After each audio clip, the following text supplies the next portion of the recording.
Hello students, welcome back to my YouTube channel S P study classes 9335 पर।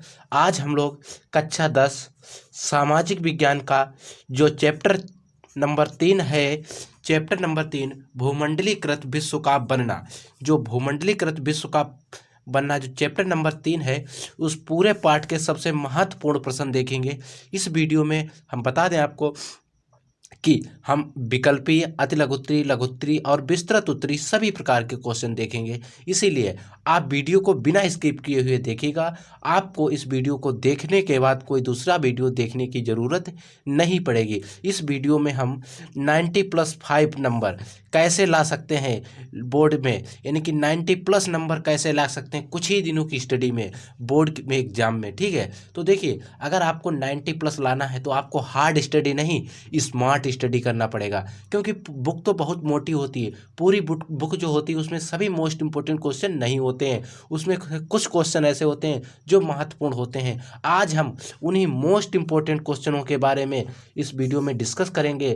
और हमने जो पीछे के 2 चैप्टर हैं उनका ऑलरेडी वीडियो बना चुका हूं, आप हमारे जाइए चैनल पर और आप देख सकते हैं। ठीक है, आप हमारे चैनल पर एसपी स्टडी क्लासेस 9335 पर जाइएगा और वहां पर देख सकते हैं। ठीक है, और हमने उस सभी वीडियो में एक स्मार्ट स्टडी की तरीके से क्वेश्चन डाले हैं और मोस्ट इंपोर्टेंट क्वेश्चनों को छांट कर आपको दिया है। इसीलिए आप लोग हमारे चैनल पर अगर नए आए हों तो प्लीज़ चैनल को सब्सक्राइब कर लें और बेल आइकन को प्रेस कर लें, ताकि आगे आने वाले हर वीडियो का नोटिफिकेशन हम आप तक पहुंचा सकें। आइए देखते हैं 90+ नंबर कैसे लाएं, और इस वीडियो का पहला क्वेश्चन शुरू करते हैं। इस वीडियो में का पहला प्रश्न है, क्या है कि प्रथम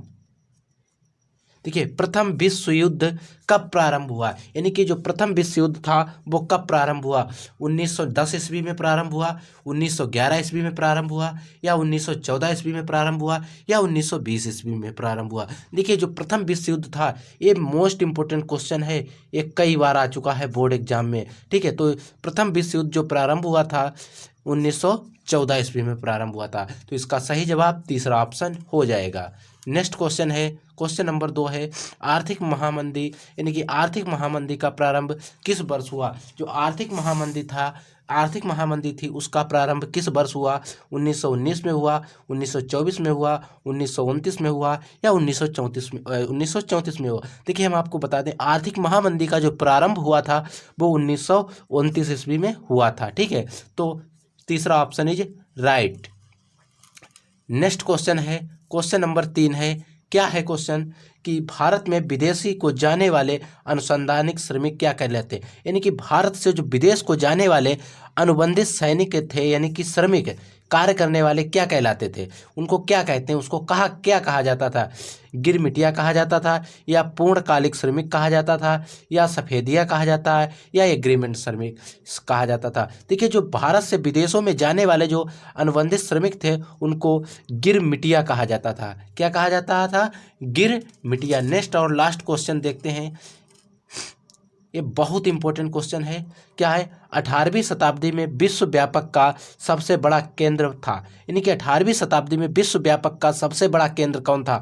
यूरोप था, अमेरिका था, अफ्रीका था, या ऑस्ट्रेलिया था। देखिए, जो 18वीं शताब्दी में विश्व व्यापक का सबसे बड़ा केंद्र था वो था यूरोप। ठीक है, सबसे बड़ा विश्व व्यापक केंद्र यूरोप था। नेक्स्ट क्वेश्चन नंबर 5 देखते हैं।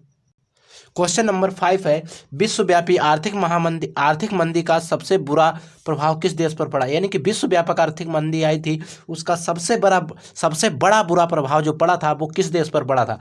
जापान पर पड़ा, या फ्रांस पर पड़ा, या अमेरिका पर पड़ा, या ब्रिटेन पर पड़ा।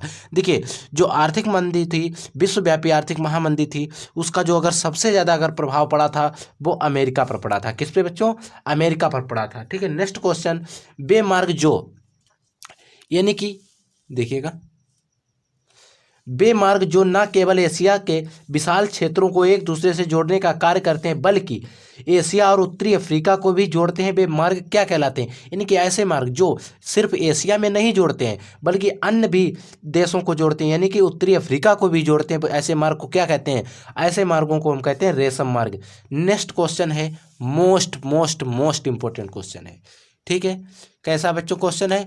मोस्ट इंपॉर्टेंट क्वेश्चन है। 19वीं शताब्दी में 19वीं शताब्दी के दौरान अंतर्राष्ट्रीय अर्थशास्त्रियों द्वारा चलाए गए 3 प्रकार के प्रवाहों का उल्लेख कीजिए। यानी कि 19वीं शताब्दी के दौरान अंतर्राष्ट्रीय अर्थशास्त्रियों द्वारा बताए गए 3 प्रकार के प्रवाहों का वर्णन कीजिए। या बताए गए यहाँ पर हो सकता है चलाए गए 3 प्रवाहों का वर्णन कीजिए, कुछ भी हो सकता है।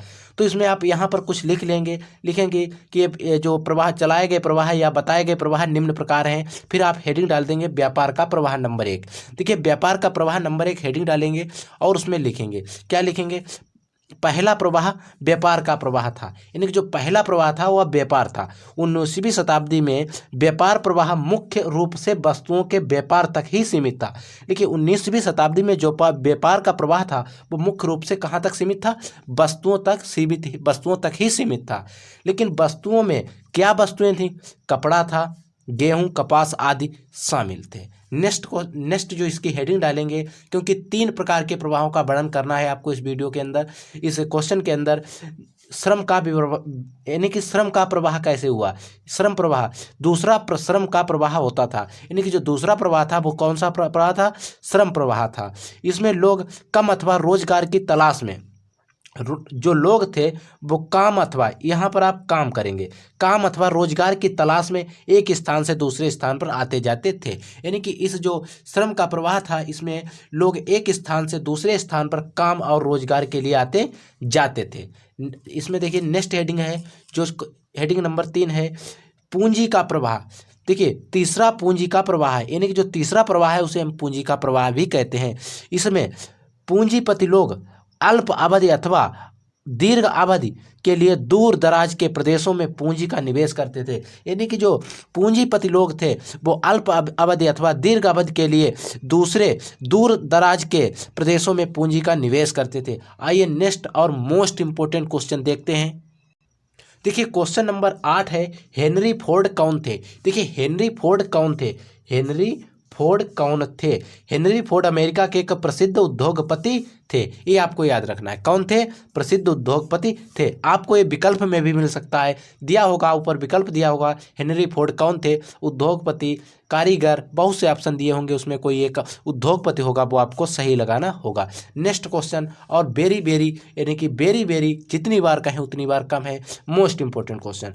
द्वितीय विश्व युद्ध के बाद अंतर्राष्ट्रीय अर्थव्यवस्था के समकक्ष की क्या समस्याएं थीं, इसे ब्रेटन वुड्स सम्मेलन द्वारा किस प्रकार सुलझाया गया। यानी कि जो द्वितीय विश्व युद्ध के हुआ उसके बाद में अंतर्राष्ट्रीय अर्थव्यवस्था के समकक्ष में क्या समस्याएं आई और उसको इसे ब्रिटेन वुड्स सम्मेलन द्वारा किस प्रकार सुलझाया गया। देखिए प्रथम विश्व युद्ध समाप्त होने के केवल 2 दशक बाद ही द्वितीय विश्व प्रारंभ हो गया। यानी कि प्रथम विश्व युद्ध 1914 में शुरू हुआ, उसके बाद समाप्त होने के बाद ही दूसरे दशक में, उससे 2 दशक बाद द्वितीय विश्व युद्ध प्रारंभ हुआ। इस युद्ध के बाद अंतर्राष्ट्रीय अर्थव्यवस्था के समकक्ष में 2 प्रमुख समस्याएं थीं। इसके बाद में जो अंतर्राष्ट्रीय अर्थव्यवस्था के समकक्ष में 2 प्रमुख समस्याएं थी, अत्यधिक सामाजिक तबाही नंबर 1, और नंबर 2 गंभीर आर्थिक हानि। देखिए इसमें बहुत सी आर्थिक हानि हुई थी। ऐसी दशा में पुनर्निर्माण का कार्य बहुत कठिन था। ऐसी दशा में फिर दोबारा शुरू करने का यानी कि पुनः निर्माण का कार्य बहुत कठिन था। आप देखते हैं ब्रिटेन वुड्स सम्मेलन क्या था। देखिए ब्रिटेन वुड्स सम्मेलन देखिएगा क्या था।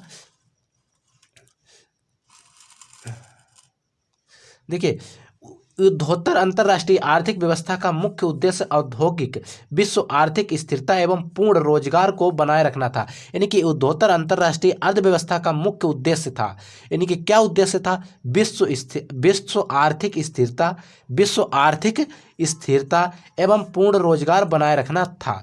इसके अनुरूप जुलाई 1944 में अमेरिका में स्थित न्यू हैम्पशायर के ब्रिटेन वुड्स नामक स्थान पर संयुक्त राष्ट्र मौद्रिक एवं वित्तीय सम्मेलन में सहमति बनी थी।